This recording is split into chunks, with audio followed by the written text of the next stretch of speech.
Mexico. It is Friday morning. It's gonna probably be a little bit crazy of an afternoon after a crazy week actually down here. We started the week on Sunday morning while we were setting up for church outside. A guy came by.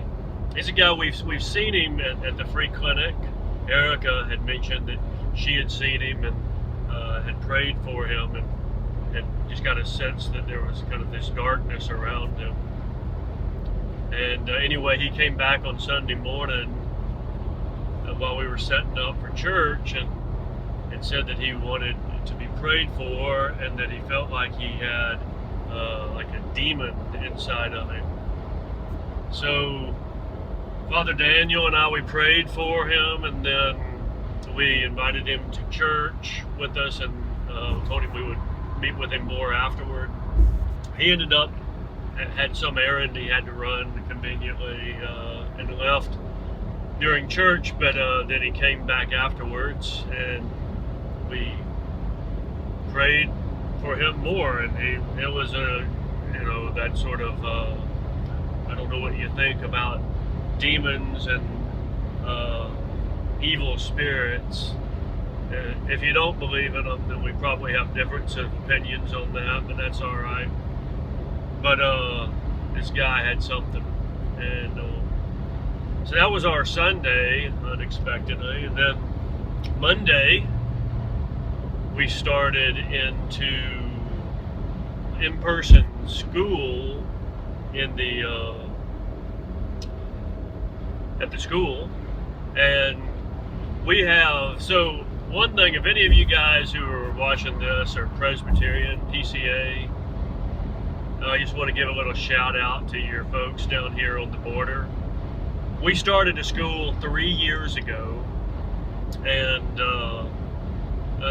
with just a kindergarten, and we didn't have a place big enough to do it because the mission isn't big enough to have a school and isn't zoned properly for that. And the PCA church here in Harlingen, they offered us a room. They gave us a room entirely for us. They moved out of that room, and we've had that room now for 3 years. Additionally, they've let us use any of the other rooms in the building so long as we put them back for Sundays. And we used several other rooms for the past 2 years as the school has grown. And they've done that without charging us anything. They asked us, we talked to them about giving them an offering to help with the additional utilities. We actually proposed a number, and they told us to give less than that because their actual additional cost was less. So if you happen to be Presbyterian, PCA, or whatever, I just wanted to give a shout out to your folks down here on the border, because that's pretty awesome. Our school probably, in God's sovereignty, who knows, but in man's opinion, our school would not exist without their generosity, and we're very grateful to them.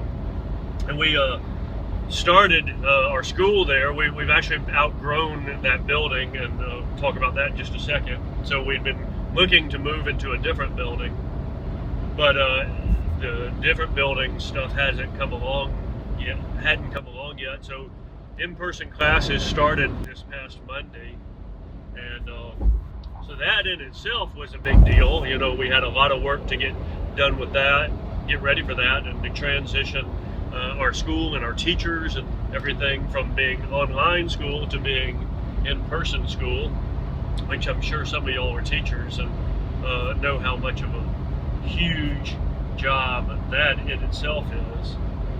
Man, hats off to you.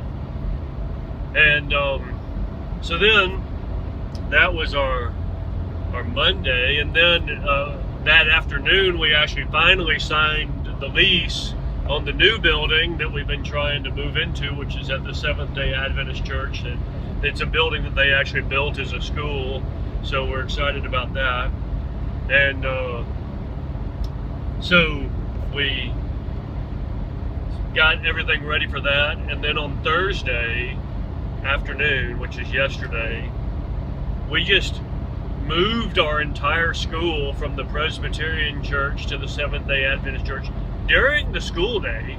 The kids were just there doing stuff, and the teachers' aides would be helping with this, and the teachers doing that, and parents loading up boxes, and us loading up boxes and carting them over to the new place, so that when school let out at 2, basically the school was mostly moved.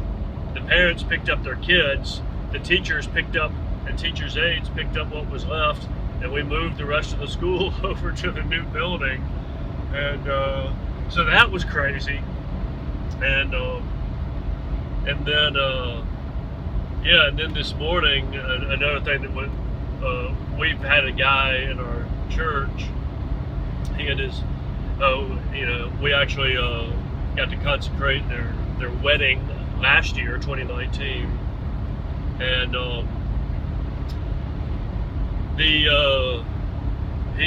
he's lived in the U.S. He's from Mexico. He's lived in the U.S. He's 40 something. Lived in the U.S. since he was 8 or 9, and anyway, we knew he had some immigration issues, but he's been living here for over 30 years, and he had a lawyer that was working on his case to help him to get everything squared away. He was in the system, if you will.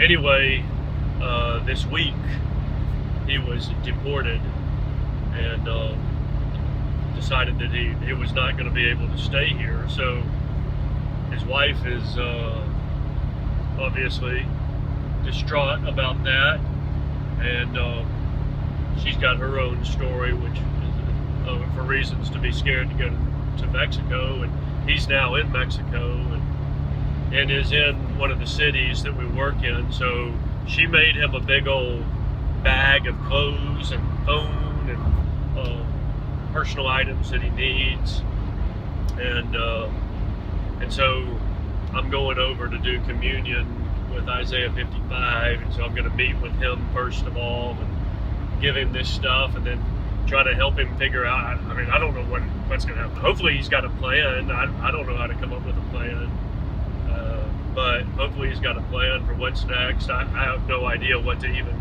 coach him on. It's a pretty crazy situation.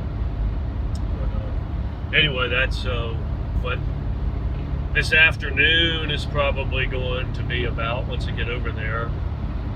So some crazy things. One of the cool things we had here, this week we got a letter from a kid, 6-year-old kid in Jacksonville. His name's Alex. Alex, if you're watching, hey man, and I'm excited to tell this story. He had been hearing about what we're doing and about some of the kids and the families living over in Matamoros and what we're doing over there. And he put together a popsicle and lemonade stand and raised money. He raised $55 for us and sent it to us. His grandparents wrote the check out and sent us a little note telling us what happened. I got to talk to him yesterday.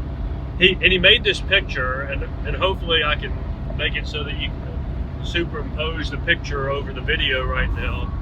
But he drew this picture explaining to us that he was sad for the children over there, and he wanted to raise some money for them. 6-year-old kid comes up with this idea to do a lemonade stand and popsicle. His grandmother was telling me, she's like, everybody was just coming by and buying the lemonade. She said that the ice cream man who comes around the neighborhood came by and bought a popsicle. It was awesome. Anyway, that was a real highlight of our work this week. Our team, I shared that with the team at our staff meeting on Wednesday, and it was a huge encouragement to us. So it was awesome. Thanks, Alex.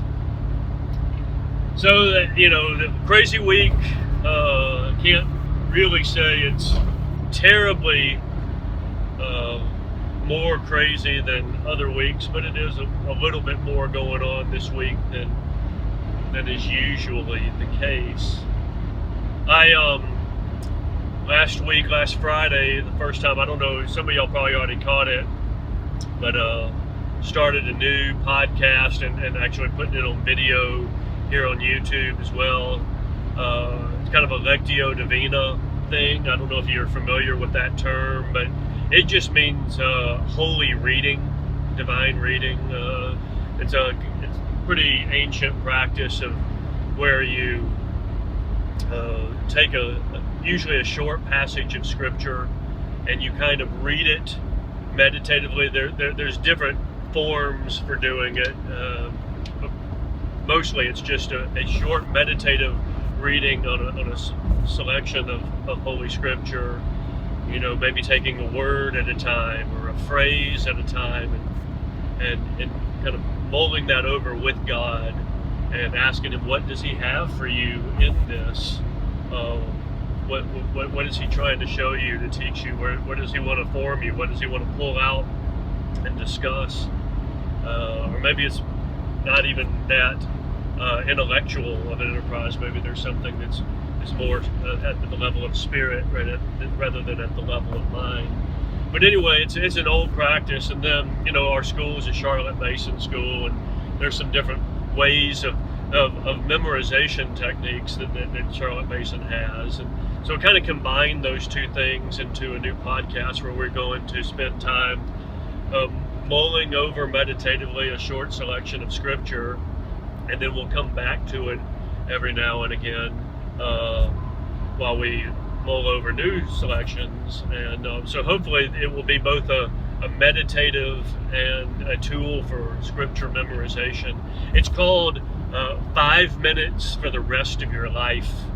And hopefully if you're watching this channel much, it's coming up. It's a picture of a night sky with a moon there. I didn't want to distract us too much from focusing on meditating on the scripture. But yeah, you know, catch that, try it out. Let me know what you think. I would love to hear from you. You can write it down in the comments of the YouTube usually. And I think you can, if you're interested in it, you can subscribe to it if you want to get kind of notified when new ones come out.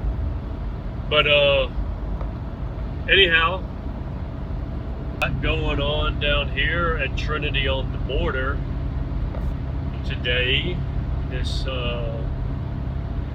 Texas fall, October 9th, and glad to have you tuning in to keep up with what we're doing, and hope to talk to you again soon. Y'all take care. See ya.